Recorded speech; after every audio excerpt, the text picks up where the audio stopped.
me traveling or have lived anywhere else, especially places that have like crazy population density. Yeah. Where we live is incredibly unique. So that's why I said the work was autobiographical. I'm from here. I drive those highways, and I've been looking at this landscape since I was a teenager. Like, and it's compelling, and it's weird, and it's. I mean, I have talked a lot about the term I use to describe my work as dark pastoral, which is a Cormac McCarthy term. He's an author. It's more of a literary term. It's less of a visual term because it's not that linear. But like, I don't think it needs to be. Like, it doesn't need to be linear. Like, it is what it is. But Cormac McCarthy is an author who does a fantastic job of creating a sense of dis-ease. And in his books.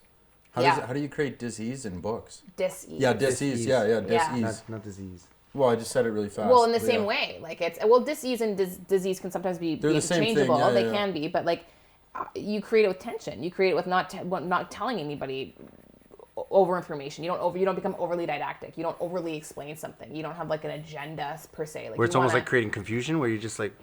Or why you is allow this making people. Me feel, why is this making me feel kind of weird? You allow the consumer, whatever it is, if you're the reader, if you're the viewer of a piece, you allow them to come up with their own conclusions. I like that. Like it's not. You don't want to be.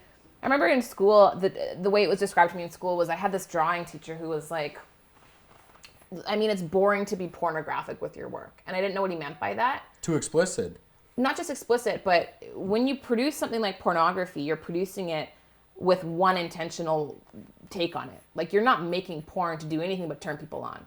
So you're doing it with a very clear directive and a very clear motive and a very clear expected outcome from your audience. You know exactly what's happening. You know exactly what you want to do. Yeah. You want to turn them on, and that's it. So to do that with art, it's like to make a thing with an expectation that your audience is all going to feel the same way about it. That'd be like political art. It's just kind of like, and even then, like it's kind of nice to take a step off and say, like, I'm not going to tell you how to feel about this. I'm not going to expect a specific reaction. Does that feel good when you get a painting out to someone and you show it to them and people have all different reactions, but they're good, they're good reactions? Someone sees a painting and they're like, "Holy shit, this like." Oh yeah, whoa. And that's then someone the else part gets of my mad. Job. I mean, the work, like the landscape work I do, doesn't make anybody mad. I'll say that. But I've done work that has. Like I used to do a lot of work with. I do a little bit of this still, but with taxidermied animals, with dead animals. You paint dead animals? Yep, lots. So I started that in university. So and I continue to do that a little bit. I'm very interested in anatomy. Like when they're dead? When they are dead, yes. And I've performed taxidermy on animals. I've gone through the process of learning how to taxidermy animals. Like take their skin and stuff them and give them some sort of a... Yeah. And you would paint taxidermied animals, and some people would be like, "Oh yeah, this is really cool," and other people just live it. Yeah, but again, I mean, all that work's part of the same thing. It's autobiographical. Like, we live in Alberta, and most people eat meat. I eat meat. So, like, if you don't know where that came from, I'm sorry that made you upset. But, like, I don't think and it's never, none of that was even meant to incite anything from anybody. I just think it's beautiful. It's a circle of life. It's just as beautiful as that sky.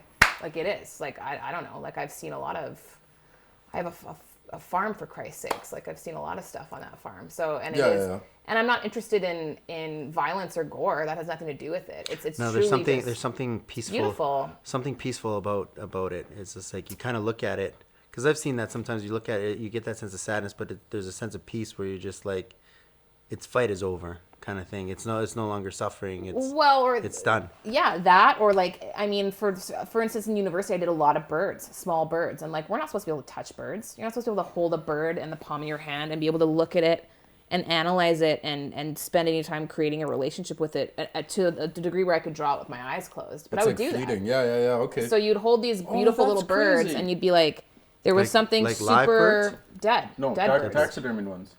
Yeah, and there'd be something very vulnerable about it, and very taxidermied birds, like not that, like once they're stuffed and they're some all... of them were taxidermied, some of them were not. Like the guy who ran the biocide department at the University of Alberta used to call me when he'd see anything that was an interesting, like, roadkill or anything, if he'd be like, "Do you want me to collect it for you?" And that's how everybody learned how to draw. If you want to go back to the Renaissance period, like, how do you think people learn how to draw bodies? I drew in university cadavers. It was part of my drawing degree. I did a drawing degree, a painting degree, and a printmaking degree. Yeah, this is crazy. Yeah. If taking it back, how the hell are you supposed to draw a bird with such great detail if you can't even see the thing? You draw dead birds. Yeah, you'd have to draw a dead bird. You collect dead birds and you draw them. You draw it in all states. That's crazy. That's where medical books and everything came from.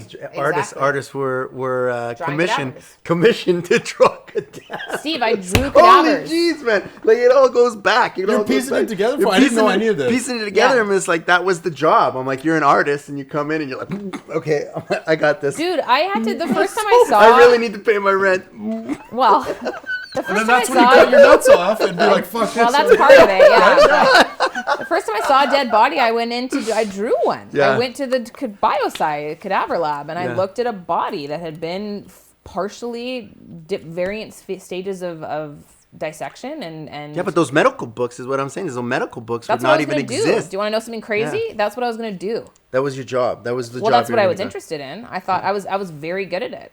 I had, like I said before, I can draw like you can take a photograph with a camera. Why don't you do the same like as a side gig? The same thing for veterinarians. It doesn't interest me anymore, and they don't do that. They do digital mapping. Like none of it's done like that anymore. Oh. It's a dead thing.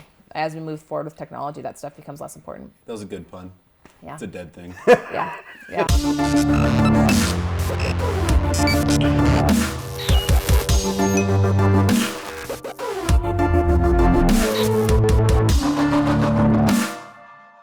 Hey guys, thanks for checking out this clip. If you wanted to catch another clip, you can check out this clip up here. Or if you want to catch the full episode, you can click on this link right here and take you to the full episode. Thanks for joining us. I'm Steve Van Diest, and this has been The Thought Exchange, the podcast where nothing is safe.